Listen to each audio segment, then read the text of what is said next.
আমরা কিভাবে ৮ মাসের একটা টপ ওয়ার্কিং এর গাছ থেকে এত ফলন নিলাম এবং গ্রোথটা এত ভালো করলাম, এটা যদি আমি আপনাদেরকে একটু বলার ট্রাই করি। আসলে দেখেন, এখানে অবশ্যই আপনাকে যে কোনো জিনিস করতে গেলে সেটার পরিচর্যা সম্পর্কে কিন্তু জানতেই হবে।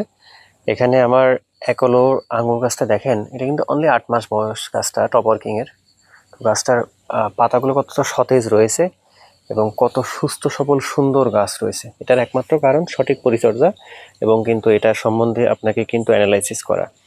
দেখেন, এখানে আমাদের পাতাতে কিন্তু এখন ওই যে ছত্রাকনাশক আমরা কিন্তু স্প্রে করি রেগুলার বলতে এটা সপ্তাহে হয়তো বা মোটামুটি 15 দিনে যদি একবারও করা হয় তাহলে কিন্তু আলহামদুলিল্লাহ এতে এর প্রত্যেকটা বাড়ছে কত সুন্দর এই যে কিন্তু পাতা।